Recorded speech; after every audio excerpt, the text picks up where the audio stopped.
Olá, pessoal. Bom dia, boa tarde, boa noite. Como é que estão vocês? Tudo tranquilinho? Tudo bem? Tudo firme e forte? Maravilha. Espero que vocês estejam bem. Espero que vocês estejam em casa. Espero que estejam, obviamente, cumprindo aí, pessoal, essa nossa quarentena. Obviamente, pessoal, ninguém está feliz por estar em casa. Sinceramente, pessoal, né? Dá muito mais trabalho trabalhar de casa do que trabalhar indo para o escritório, indo para a faculdade. Isso é algo natural, tá? Mas, pessoal, nós temos que pensar bem, né? Nós estamos vivendo aí um momento ímpar, né? Na nossa existência humana, né? Onde nós estamos nos reunindo, pessoal, estamos nos solidarizando, né? Uns com os outros por um bem maior, tá? Agora, né?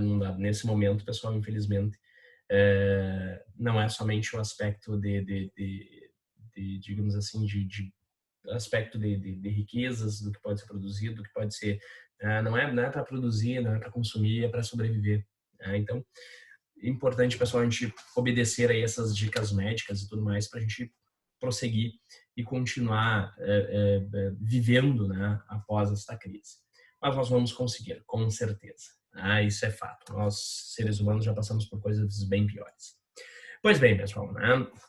Vamos, então, falar um pouco sobre o nosso caso prático. Eu distribuí para vocês, pessoal, um caso que se desdobra, uma situação, um caso prático que se desdobra em 3 defesas.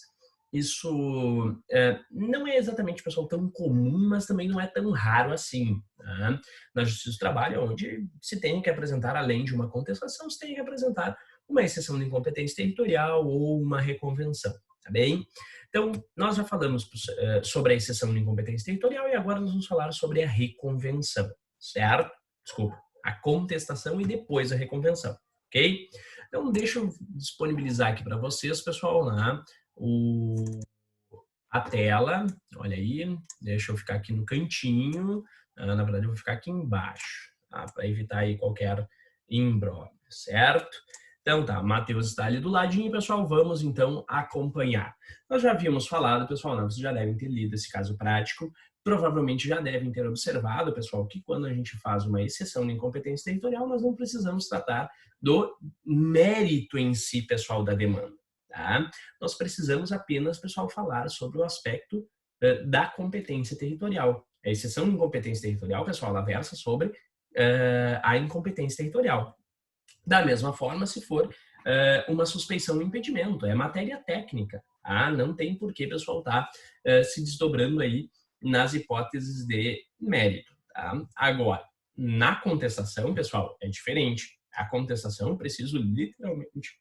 Opa, desculpa. Eu preciso literalmente, pessoal, verificar todos os aspectos de mérito, ou melhor dizendo, todos os aspectos prejudiciais de mérito, voltando só um pouquinho, preliminar de mérito, prejudicial de mérito e de mérito propriamente dito. Tá? Tem que estar ali, ó, tem que literalmente, pessoal, falar de tudo isso.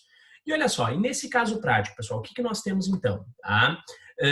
Vamos lá. Desde a admissão, pessoal, vamos só observar aqui no destaque, então, desde a admissão ocorrida em 23 de 2014, por isso é importante, pessoal, manifestar a prescrição. Olha só, nós já passamos de 20 de 3 de 2020, pessoal, então nós observamos que essa reclamatória ela envolve mais de 5 anos de contrato de trabalho, consequentemente, pessoal, nós temos que pedir o reconhecimento da prescrição. Tá? Já fica aí a dica. Primeiro ponto que vocês têm que anotar. Anota aí. Há mais de 5 anos de contrato, obrigatório pedir a prescrição, senão o Matheus vai me puxar as orelhas. Isso aí, pessoal. Eu vou na casa, eu vou descobrir onde é que vocês moram, eu vou na casa e vocês vão puxar as orelhas de vocês.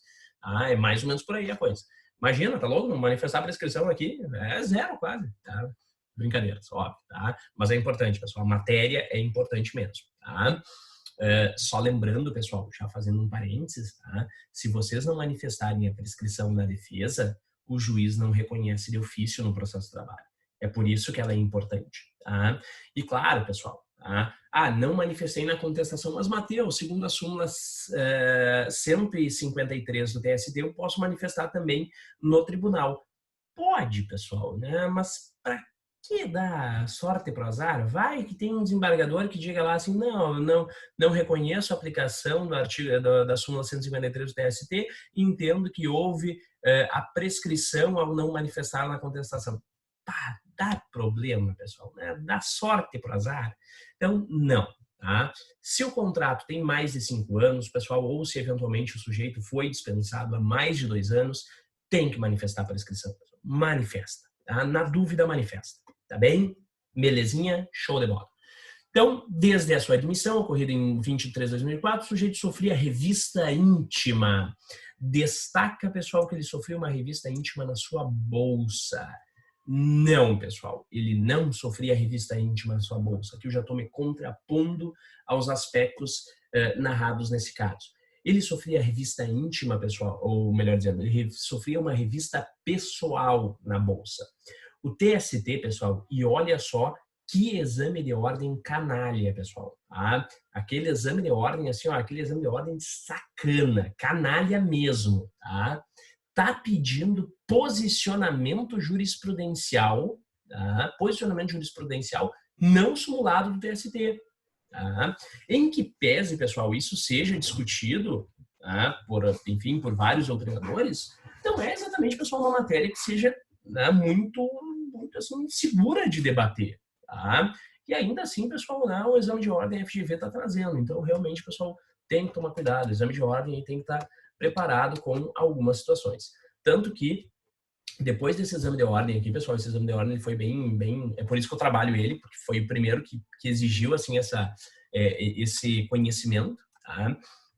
Literalmente a FGV passou, ou melhor dizendo, os cursinhos, pessoal, né? E a gente também começou a dar dica, pessoal, que tem que dar uma lida aí sobre jurisprudência não simulada do TST. Tá bem? Tranquilo?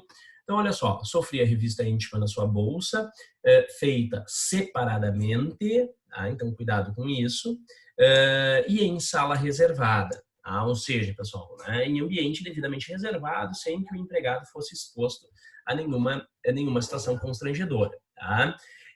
Que entende ser ilegal porque violada a sua intimidade, tá? Então, ele alega violação da intimidade.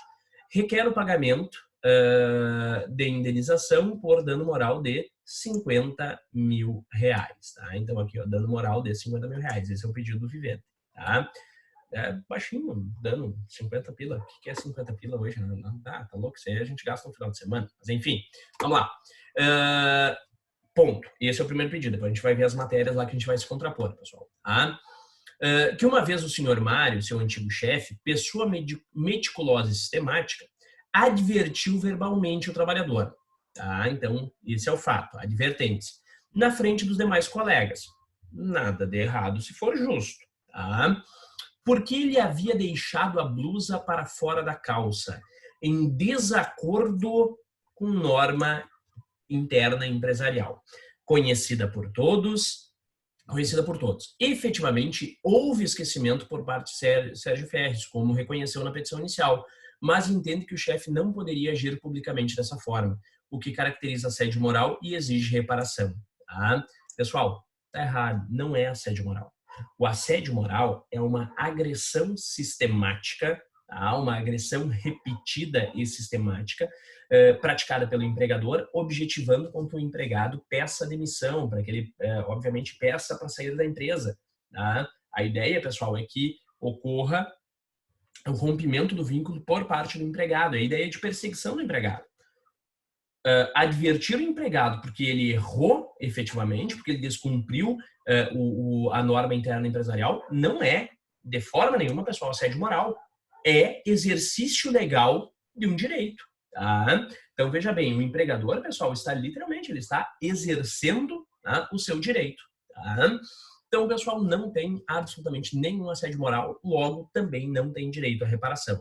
Mas, né, obviamente, aqui, pessoal, então ele pede, né, pelo dano moral sofrido, né, outros 50 mil reais. Meu Deus do céu, né? Reclamatória trabalhista aqui, né, terrível. Tá? Uma boa reclamatória. Mas vamos à frente, pessoal. Na verdade, não façam isso, pessoal. Literalmente, isso aí a gente não pode pedir. Tá? Mas vamos à frente. que apesar de haver trabalhado em turno ininterrupto de revezamento, da admissão à dispensa, se ativava, na verdade, durante 8 horas em cada plantão, certo? Então, olha só, ele se organizava em turno ininterrupto de revezamento, tá? Turno ininterrupto de revezamento, pessoal, envolve a determinação, envolve, pessoal, a jornada de 6 horas, certo? Então, via de regra, pessoal, a jornada de trabalho no turno ininterrupto de revezamento, ela é apenas de 6 horas, certo? Mas aí o que acontece? Este empregado, tá? Ele observa aqui que se ativava, na verdade, em 8 horas em cada plantão, tá? Da admissão à dispensa, se ativava em 8 horas em cada plantão, violando a norma constitucional de regência. Tá, ok. Tá? Até este momento, o pessoal realmente está violando. Tá? Fazendo jus a 2 horas extra adicional de 50% por dia, o que requer? Reconhece existir norma coletiva que estendeu a jornada para 8 horas, tá? Mas advoga que ela padece de nulidade insanável, pois aniquila seu direito constitucional a uma jornada menor. Pessoal, veja bem, olha só, tá? O que nós temos sobre este aspecto? Sempre que nós tivermos, pessoal, na verdade, o artigo 7º, inciso, agora não me recordo exatamente qual é o termo, deixa eu ver se eu consulto aqui os meus alfarrábios. O artigo 7º, aqui, artigo 7º, inciso 9º, pessoal, da Constituição Federal. Tá? O artigo 7º, inciso 9º, ele estabelece realmente que a jornada digamos assim, dos sistemas de escala de revezamento, pessoal, escala de revezamento ininterrupto, é de 6 horas, certo? Então, sempre que o empregado ele estiver, tá, colocado, pessoal, estiver cumprindo uma jornada ininterrupta de revezamento, né, que alterna trabalho em dia e noite, né, ou seja, ele vai alternar período noturno e diurno, literalmente, pessoal, ele tem realmente essa limitação de 6 horas diárias, ok? Mas, pessoal, o próprio artigo 7º, inciso 9º da Constituição Federal, estabelece a possibilidade, na verdade é o inciso 14, não é o inciso 9º. Tá? Inciso 14, pessoal, ele possibilita que ocorra, pessoal, literalmente essa negociação coletiva para expandir a jornada de 6 para 8. Tá bem? Então, o que acontece, pessoal? Nesse caso, houve uma negociação coletiva e a súmula 423 do TST, tá? Estou aqui, sim, estou consultando, pessoal, tá? 423 do TST acaba possibilitando esta, digamos assim, essa negociação coletiva. Tá? E, obviamente, pessoal, não é uma nulidade aniquilar, né, digamos assim, uma jornada menor, certo? Haveria uma situação de nulidade, pessoal, se eventualmente houvesse digamos assim, uma hipótese de nulidade da própria negociação, nulidade da própria vontade. Então, por exemplo, se houvesse, pessoal, alguma corrupção do sindicato, se houvesse alguma situação digamos assim, de coação, ou seja, alguma situação que pudesse efetivamente levar à nulidade da negociação. Mas nesse caso, o pessoal não apresenta absolutamente nada, ok? Então, válida, pessoal, a negociação coletiva por conta do artigo 7º, inciso 14 e da súmula 423 do TST. Então, nada, pessoal, a deferir para este empregado. Tranquilo? A respeito de horas extras. Prosseguindo, pessoal. No período aquisitivo de 2016 a 2017, tá? O empregado ele teve, olha só, pessoal, 18 faltas, tá? Sendo 12 delas justificadas, certo? Pretendia transformar 10 dias de férias em dinheiro, como entende ser seu direito. Mas o empregador só permitiu a conversão de 8 dias, o que se revela abusivo por ferir norma cogente. Tá? Por conta disso, ele deseja então receber aí, pessoal, esses 2 dias não convertidos, tá? Esses 2 dias aí não convertidos, pessoal, em horas, desculpa, em acréscimo de 1/3, tá? Em pecúnia com acréscimo de 1/3. Pessoal, olha só. Lembra que eu falei uma vez para vocês? Tá? Eu devo ter falado em sala de aula isso. Se não falei em sala de aula, talvez eu acho que eu tenha falado em vídeo. Se eu não falei em vídeo, eu falo agora, né? Eu cheguei a falar, pessoal, que no exame de ordem não cai cálculo. Né? E realmente, pessoal, não cai cálculo trabalhista. Mas sabe aquela lógica matemática, meu querido? Tá?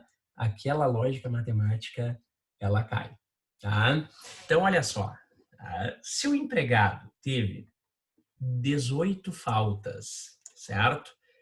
E 12 delas foram justificadas, logo 6, né? 18 menos 12, 6. 6 foram injustificadas. Corretinho? Correto? Maravilha, ok. E aí, pessoal, né? Se 6 faltas forem justificadas, nós temos que ir lá para o artigo 130 da CLT.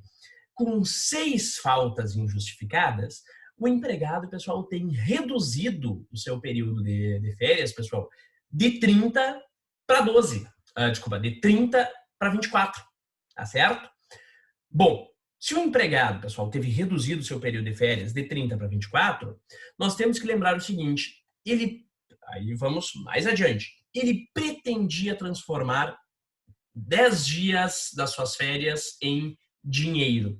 Quando o empregado, pessoal, ele pretende transformar alguma coisa em dinheiro, ou melhor dizendo, quando ele pretende transformar férias em dinheiro, ele está falando, pessoal, de abono de férias.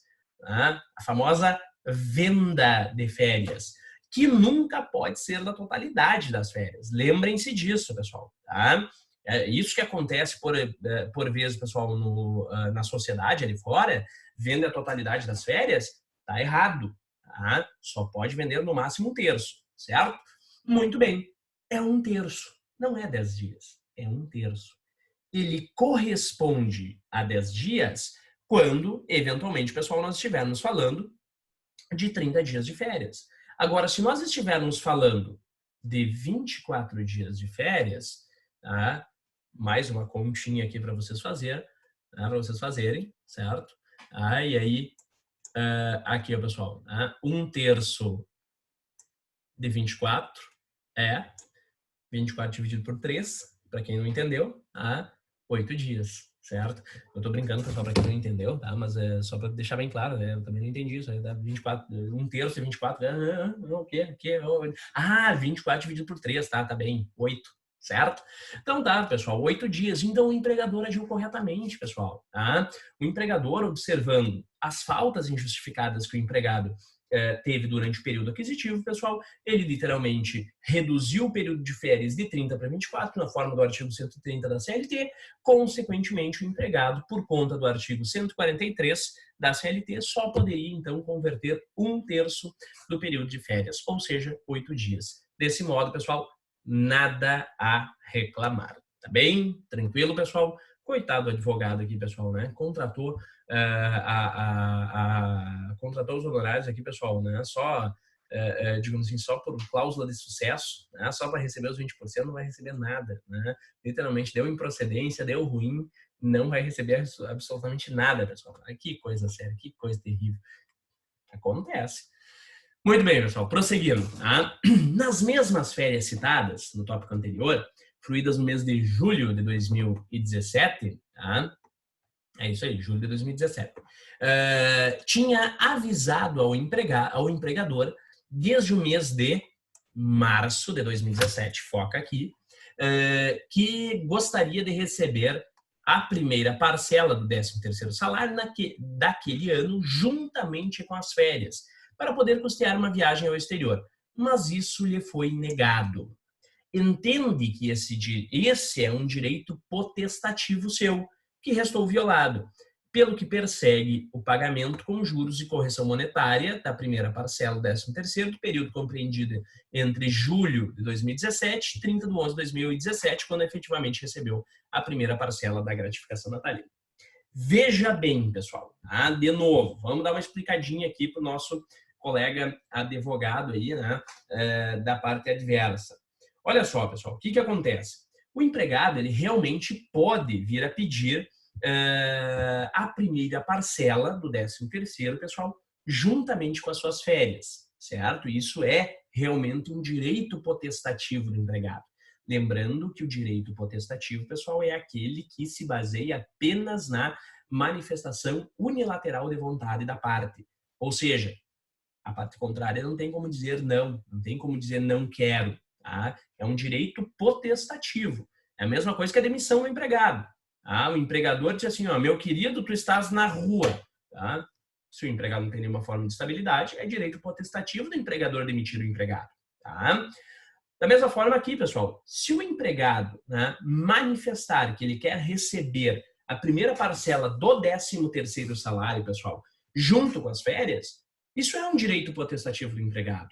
Mas só será um direito potestativo, pessoal, se ele exercer no prazo correto. Aliás, esse, pessoal, é caracterizado, essa também é caracterizada como também é caracterizado como um prazo prescricional, certo? Ou seja, o empregado, pessoal, segundo o artigo 2º, parágrafo 2º da Lei 4.749 de 65, tá? Como se eu precisasse ler o número dessa lei, tá? Ele literalmente, pessoal, ele só, ou melhor dizendo, ele só garantirá esse direito, pessoal, se ele se manifestar dentro do prazo de 30 dias do ano, tá? Do início do ano. Ou seja, 30 dias a contar do início do ano. Na verdade, 31 dias. Ou seja, ele tem que se manifestar, pessoal, dentro do mês de janeiro do ano respectivo. Isso quer dizer, pessoal, em março de 2017, ou melhor dizendo, no ano de 2017, o empregado tirou as férias em julho de 2017. E ele lá em março, pessoal, ele foi pedir a primeira parcela para o empregador. Tá errado. Ele deveria, pessoal, no mês de janeiro ter se manifestado sobre essa parcela. Mas que vivente que não acerta uma, tia? Tá? Veja bem, tá? Justamente, pessoal, não acerta uma. Tá? Como ele se manifestou lá em março de 2017, pessoal, já havia prescrito não, já havia decaído, pessoal, do seu direito, ou seja, a decadência, certo? Então, não cumpriu, pessoal, o prazo decadencial estabelecido pelo artigo 2º, parágrafo 2º da Lei 4.749 de 65, consequentemente, pessoal, perdeu o direito. Tá? Então, não tem nada a exigir aqui. Belezinha? Tranquilo? Muito bem. Que no mês de novembro de 2017 afastou-se da empresa por 30 dias em razão de doença. Oportunidade na qual recebeu o benefício do INSS, auxílio doença previdenciário, espécie B31. Essa espécie B31 aqui, o pessoal está aqui só para enrolar. Tá? Isso aqui é só para... É literalmente, sabe aquele pontinho que a FGV coloca, lança lá, ó, isso aqui eles vão morder a isca, né? Vão ficar preocupados com esse espécie B31, eu não me lembro que número é esse, meu Deus do céu, me perdi completamente. Esquece isso, tá? Isso aqui tá só para incomodar. Contudo, nesse período não recebeu ticket refeição nem vale transporte, o que considera irregular. Persegue, assim, ambos os títulos no lapso em questão. Pessoal, quando o empregado ele recebe benefício previdenciário, como de fato aqui, pessoal, ele recebeu, no mês de novembro de 2017, afastou-se da empresa por 30 dias em razão de doença. Veja bem, pessoal, o que acontece? Se nós temos a suspensão do contrato de trabalho, automaticamente, pessoal, o empregado ele não vai ter direito a receber nenhuma dessas parcelas. Baseado, pessoal, na interpretação do artigo 476 da CLT. Só para observar aí, pessoal, que nesse período, a remuneração do empregado, ela literalmente ela é suspensa. Lembrem-se, pessoal, no tocante ao aspecto de auxílio doença previdenciário, nós temos uma situação sui generis. Ou seja, o empregado, pessoal, ele é uma situação um tanto quanto sui generis. Por quê? Porque o empregado, nos primeiros 15 dias, ele vai ter uma interrupção do contrato, ele vai receber do empregador, certo? Beleza? Então, uma interrupção do contrato. Mas, do mesmo jeito, pessoal, tem algumas parcelas que o empregado não vai ter direito a receber. Depende aí, a gente tem que analisar caso por caso. E posterior a esses 15 dias, esses 15 primeiros dias, pessoal, o restante do prazo de auxílio-doença, também o empregado não vai ter direito a receber. Por quê? Porque o seu contrato de trabalho está suspenso. Ele passa o contrato, pessoal. Obviamente, ele observa que o empregado não está trabalhando, certo? E também, pessoal, o empregado não está recebendo o empregador. Por quê? Porque ele passa a receber pelo INSS. Então, primeiro uma interrupção e depois uma suspensão de contrato, pelo tempo que perdurar o auxílio-doença. Belezinha? Tranquilo? Maravilha. Tá? O professor de Direito do Trabalho deve ter falado com você sobre isso, certo? Pois bem, agora, pessoal, o que acontece? Tá? Tem algumas parcelas que o empregado não vai ter direito de receber nesse momento. Por quê, pessoal? Porque elas são destinadas, são parcelas, digamos assim, de natureza indenizatória, que elas visam reduzir o gasto que o empregado tem para com o contrato de trabalho, ok? Veja bem, pessoal, o que nós temos aqui então? O empregado ele está dizendo que ele não recebeu ticket refeição. O que é o ticket refeição, pessoal? Ticket refeição é um ticket, tá? Um vale, que o empregado recebe, pessoal, para se alimentar, para comer, literalmente, tá? Para comprar alimentação, certo? Ticket refeição, o próprio nome já diz, pessoal, é para comprar a refeição, certo? É diferente do vale alimentação. Vale alimentação, pessoal, para comprar alimento lá no mercado. Aqui nós estamos falando de ticket refeição, comprar a refeição pronta. Tá? Prato de arroz, feijão, carne, bife e batata frita e salada. Tá? A la minuta, sim. Tá? Espero que ninguém esteja vendo esse vídeo perto do meio-dia, por favor. Tá? Buenas. Agora, pessoal, esse empregado também não recebeu o vale transporte. Bom, o vale transporte, pessoal, em que pese o empregado pague parte do vale transporte, o empregado, pessoal, também recebe o vale transporte para reduzir o custo oriundo do contrato de trabalho. Ok?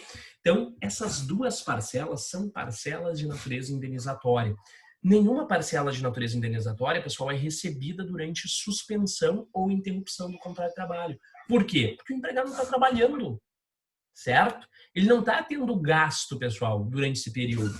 Mas Matheus, mas o empregado não come durante quando ele está afastado do contrato de trabalho? Não, comer come, pessoal, mas é que aí, obviamente, ele não está precisando comprar refeição por conta do contrato. Tá? O empregado está em casa, você não aprendeu a cozinhar, meu filho. Tá? A vida está aí para ensinar, certo? Brincadeiras à parte, óbvio, mas veja bem, pessoal, nesse momento o empregado não está precisando comprar refeição por conta do contrato de trabalho. Ele está literalmente, pessoal, em casa, ele pode fazer a sua própria refeição. Tá? Ele compra, enfim, né, com os gastos do seu salário, ou melhor dizendo, com o seu salário, ele pode comprar a refeição e fazer, tá bem? Da mesma forma, o vale transporte, ele não está ocupando o vale transporte, ok? Então, desse modo, pessoal, não existe como cobrar, pessoal, essas parcelas aqui de vale transporte, nem ticket refeição, ok? Ambos são improcedentes. Maravilha, tranquilo, pessoal, né? Fechamos mais um item aqui. Que a empresa sempre pagou os salários no dia 2 do mês seguinte ao vencido, mas, a partir de abril de 2018, unilateralmente passou a quitá-lo no dia 5 do mês seguinte, em alteração reputada maléfica ao empregado. Requer, em virtude disso, a nulidade da novação objetiva e o pagamento de juros e correção monetária entre os dias 2 e 5 de cada mês, no interregno de abril de 2018 em diante. Pessoal, veja bem, o que nós temos quanto às questões de dias, né, digamos, ou melhor dizendo, quanto ao prazo de pagamento. Tá? Temos que observar o seguinte: prazo para pagamento, pessoal, é aquele estabelecido pelo artigo 459 da CLT. Ponto. Tá? O empregador, pessoal, deve observar a periodicidade para pagamento, que é de 30 dias, assim como também é a periodicidade para apuração do salário, beleza? Tranquilo? Muito bem. E também, pessoal, ele tem que observar o prazo para pagamento, quinto dia útil após o mês quinto dia útil do mês subsequente ao trabalhado. Meu Deus, de vez em quando dá uma travada. Né? Veja bem, pessoal, o que é esse quinto dia útil do mês subsequente? Trabalhei, finalizei o mês, tá? Fechou o mês, em 5 dias úteis, 5 dias úteis, não é 5 dias, tá? São diferentes, pessoal, tá? Então, 5 dias úteis, o empregador tem que efetuar o pagamento do meu salário. Belezinha? Tranquilo, pessoal? Ok? Muito bem. Agora, pessoal, o que acontece? O empregador, ele pode estabelecer, pessoal, como uma dinâmica da empresa, pagar antes. Tá? Não tem nenhum problema, pessoal. O empregador pode, por exemplo, pagar no último dia útil do mês trabalhado, certo? Ele está adiantando o salário. Tem problema? Não, pessoal, isso não é maléfico. Isso não é, digamos assim, não vai trazer nenhum prejuízo para o empregado. Tá? Então, observem, pessoal, né, que o empregador literalmente ó, terminou o mês, pagou. Tá? E se o meu empregador, pessoal, estabeleceu de pagar no último mês trabalhado, mas, num dado momento, pessoal, ele resolveu alterar a data do pagamento. Bom, começou o contrato pagando no último dia do mês trabalhado, mas num dado momento ele diz, não, peraí, só um minutinho. O meu fluxo de caixa ocorre lá no dia 4, ou no quarto dia útil do mês subsequente ao trabalhado. E aí eu acabo pagando os meus empregados no último dia útil do mês trabalhado, e aí eu literalmente tenho que ficar pagando crédito, né? Tenho que ficar pagando juros na minha conta empresarial até o quinto dia útil, que é o dia que entra os meus fornecedores. Não, eu vou dar uma modificada nisso, né? Eu não vou ficar também, né, tendo prejuízo aqui para alcançar o salário antes dos meus empregados. Vou fazer o seguinte: vou efetuar o pagamento, no quinto vou começar a adotar a prática de efetuar o pagamento no último dia, no quinto dia útil do mês subsequente ao trabalhado. Tá? No quinto dia útil do mês subsequente ao trabalhado. Perfeito. Veja bem, pessoal. Nesse caso, o empregador pode fazer isso? Pode, sem problema, pessoal. Por quê? Porque ele ainda está dentro do limite do artigo 459. O que o empregador não pode, pessoal, é, em um determinado mês ele paga antecipado, no outro ele paga no quinto dia útil, no mês ele paga no terceiro dia útil, no mês ele paga, dá uma antecipada, lá paga no 25º dia do mês trabalhado, né? Ou seja, antecipa quase 10 dias o pagamento do salário. Aí, pessoal, realmente não pode. Tá? Então, o empregador tem que estabelecer, estipula uma data, tá? E prossegue, pessoal, efetuando este pagamento naquelas datas estabelecidas, tá certo? Súmula não, pessoal, orientação jurisprudencial 159 da SDI 1 do TST. Belezinha, pessoal, tranquilo? Então, aqui solucionamos o último ponto, né, desse nosso imbróglio. Beleza? Muito bem. Mas nós temos, pessoal, um segundo imbróglio ou melhor dizendo, na verdade, um terceiro imbróglio. Nós tivemos primeiro a exceção de incompetência territorial, agora nós tivemos a contestação, pessoal, que vocês vejam, essa matéria é bem densa, pessoal, né? Por quê? Porque geralmente fala, né, de pequenas coisinhas, pequenas exceções ali, pessoal. Aí vocês já vão tirando uma base para o exame de ordem, pessoal, quem pretende fazer em trabalho. Beleza, pessoal, maravilha. Agora lembrem-se sempre, não optem por trabalho, pessoal, porque tem menos peça. Eu sempre falo que tem só 3 peças em trabalho. Petição inicial, contestação e recurso ordinário. Mas não optem, pessoal, por trabalho, porque são poucas peças, certo? Tenham cuidado, pessoal. Tem que ter uma afinidade com a matéria, tem que gostar, né? Literalmente, pessoal. E eu sei que realmente trabalho não é geralmente uma das matérias que o pessoal gosta. Tá? Eu sei porque eu também não era muito fã, não falei isso. Puxa vida, agora tá registrado em vídeo. Mas enfim, tranquilo, vamos lá, pessoal. E na reconvenção, o que nós temos que falar? Na reconvenção, pessoal, nós vamos observar aqui o seguinte, ó. Conforme informações trazidas pela empresa, né, seu ex-empregado realizou em outubro de 2018, certo? Um curso de qualificação profissional na área de sua atuação, certo? Custeado pela mesma, no valor de R$ 9.000. Então, veja bem, pessoal, aqui nós estamos falando de uma situação, tá, onde a empresa custeou para o empregado um curso de qualificação na sua área de atuação. Então, veja bem, pessoal. Mas, Matheus, isso é por interesse da empresa. A empresa tem interesse na qualificação. Veja bem, pessoal, tá? Nós temos que observar o seguinte: quando uma empresa investe em uma máquina, ela está comprando uma propriedade, ela está adquirindo uma propriedade. Agora, quando ela investe na qualificação de um empregado, ela não tem propriedade sobre isso, pessoal. Tá? Ela literalmente, ela está estabelecendo uma parceria com o empregado. Tá? Por quê, pessoal? A empresa está, por exemplo, viabilizando que o empregado faça um curso de qualificação, mas, ao mesmo tempo, pessoal, né, esse empregado está adquirindo conhecimento, ele está agregando, ele está incorporando para o seu currículo. Tá? Então, nós sabemos, pessoal, que educação é educação. Né? Vocês sabem que, né, ter educação, pessoal, especialmente formal, é fundamental para o mercado de trabalho. É um diferencial no mercado de trabalho. Então, olha só, tá? O valor de R$ 9.000, cuja devolução seria capitalizada em 36 parcelas de 255 pila, tá? 250 pila, tá? R$ 255, dos quais o ex-empregado devolveu apenas 16 parcelas, tá? Faltam ainda, então, aí, pessoal, 36 menos 16, 20 parcelas, pessoal, tá? Até o encerramento desse contrato, ok? Pois bem, pessoal, considerando que esse contrato, pessoal, não é apenas um empréstimo, tá? Não é uma situação, pessoal, de mútuo normal, né? Que ele é literalmente, pessoal, um contrato de, digamos assim, de mútuo vinculado ao contrato de trabalho decorrente da atuação do empregado na empresa, pessoal. A competência, né, para recuperar esse valor é da Justiça do Trabalho. E esse é um contrato, pessoal, de qualificação profissional que é muito comum, principalmente nas universidades privadas. Tá?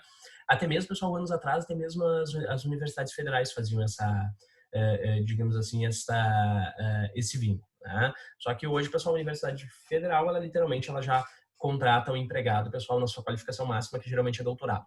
Mas as universidades particulares, geralmente, pessoal, elas fazem isso. Tá? O empregado entra na universidade, pessoal, com, por exemplo, mestrado, mas o empregado tem potencial e quer fazer um doutorado, enfim, né, tem interesse na continuidade dos estudos acadêmicos dele, né, tem tempo para isso, bom, beleza, tranquilo, vamos fazer? Vamos, tá? A instituição financia o doutorado e o empregado se compromete a permanecer ali atuando, pessoal, pelo máximo de tempo possível, produzindo, levando o nome da instituição para eventos, produzindo conhecimento, produzindo, obviamente, pessoal, ciência, o que é importante para aquela instituição, porque ela vai ter o seu nome, né, respaldado ali em vários eventos, né, que é uma das principais publicidades de uma instituição para com enfim, a sua área, tá? Então, pessoal, a Justiça do Trabalho é competente para, digamos assim, conciliar e julgar essa demanda. Então, aqui, pessoal, nós vamos apresentar uma reconvenção. Por quê? Porque aqui nós estamos falando de um pedido do réu contra o autor. Tá bem? Tranquilo? Muito bem, pessoal. Tá? Eu vou encerrar esse vídeo para ele não ficar tão longo, pessoal. Tá? E depois eu volto aí falando sobre os slides, que aí eu tenho que falar algumas coisinhas sobre a contestação e alguns pontos aí sobre a estrutura dela. Belezinha? Tranquilo? Deixa eu só encerrar aqui a transmissão.